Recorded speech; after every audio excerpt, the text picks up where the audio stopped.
Hello, welcome back to another episode of CBFU from the shop. It's June 25th, 2014, and we're here with some new reviews for this week's books. Jarryd, you want to get us started? Yeah, okay. Let's go into our event watch. Back to Original Sin. We have Original Sin, Hope vs. Iron Man, issue number 1. Basically, we're dealing with the aftermath of Tony Stark and Bruce Banner getting hit with the big info bomb, technically. You know, the secret bomb that went off in Original Sin. I think it was when the eye explodes and all the secrets come out. And it basically retraces the steps of Tony Stark and Bruce Banner to the origin of the Hulk.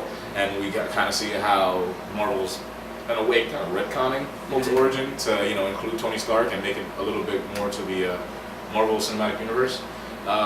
It was an okay read, I think it's a little unnecessary to weave that into the Hulk's origin because it kind of takes away from the whole, accident chance of everything happening with them using Tony Stark for it. And they really hit it over the head with the, they want to do like the Science brothers of Science, like Science brothers. And they've done that in other books, but this one they're really just hit over the head with it. And the chemistry between young Tony Stark and young Bruce Banner isn't there, so you never really it's not Daddy Jr. and Mark Ruffalo.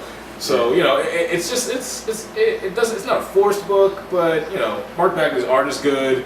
It's just one of the weaker Original Sin tie-ins. So unless you're a hardcore fan of the Hulk, or even if you're just picking up all the Original Sin tie-ins, this isn't one that this isn't one of the tie-ins that I would subscribe to.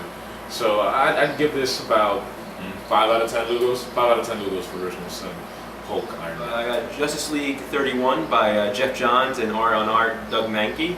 And this is one of the really good books this week. It was strong. It's got great character moments between Bruce Wayne and Lex Luthor. It's got great stuff between Cyborg and Shazam.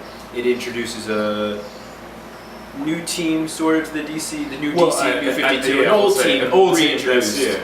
And it's just really good. It's Geoff Johns at his best with his characters and everything. And this is a book I honestly hope Geoff Johns never leaves. This is my favorite of his books. It's such a strong book, and it really, really helps that it's not being bogged down by Forever Evil anymore. Yeah. So now you can kind of feel like he can continue to keep going with his Justice League saga, and just Lex Luthor. He's right. He's a fantastic Lex Luthor. And the scenes between him, Bruce, and Alfred just great. I know. I want Lex Luthor to be Bruce Wayne's arch nemesis instead of Superman from now on.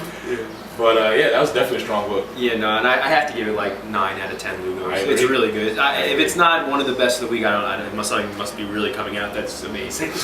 Okay, now we have our indie pick, and this is a new number 1 from Robert Kirkman and what was the artist? I'm not sure, but it's a Kirkman book, and it's Outcast, issue number 1.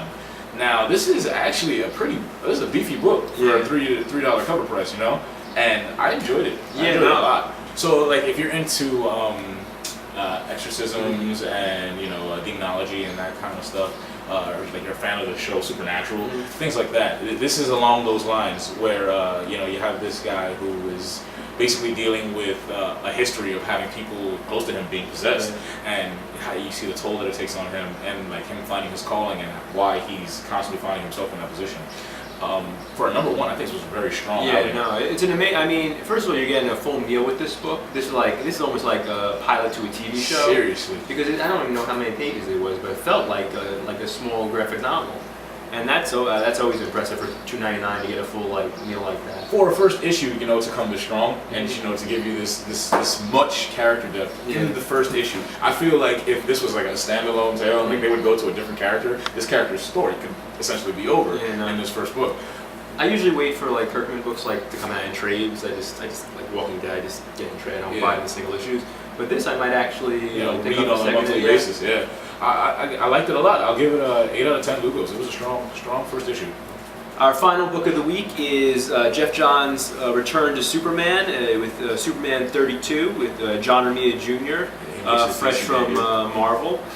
And it's okay. It's just not as good as I wanted it to be. Geoff Johns has a history on Superman with his run with Gary Frank and Adam Kubert, and that was really good Superman stories. And I needed this to be better to open up. It was pre-52, New 52 Superman stories, so he kind of had a little bit more to work with. Where I felt that the issue kind of lacked is that it was kind of cliched.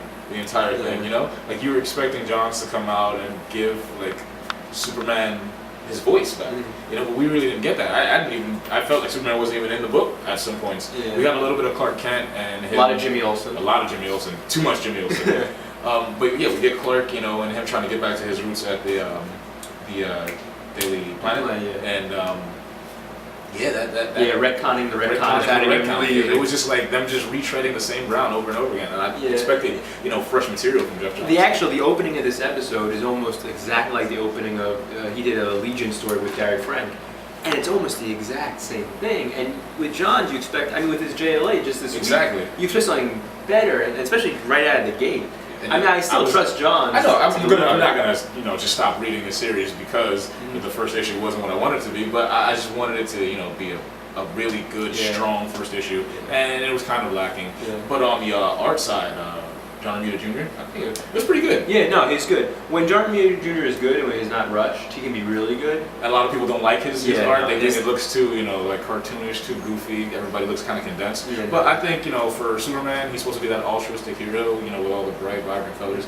I think his style works for this book. I mean, his art is not to everyone's taste, but I've always been a fan of it. For a classic superhero like Superman, I think it fits perfectly. And the action scene that they had in there, it was pretty good. When he punches, I mean, this preview page has been on the internet forever. When he punches Titano or whatever, that is a really cool double page spread.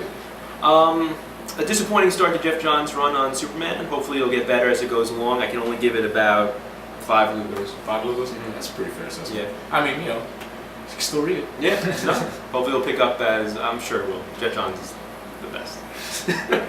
All right, guys, that's Isaac and Jarryd again from another episode of CBFU from the Shop. As always, buy comics. We'll see you next week. See you next week.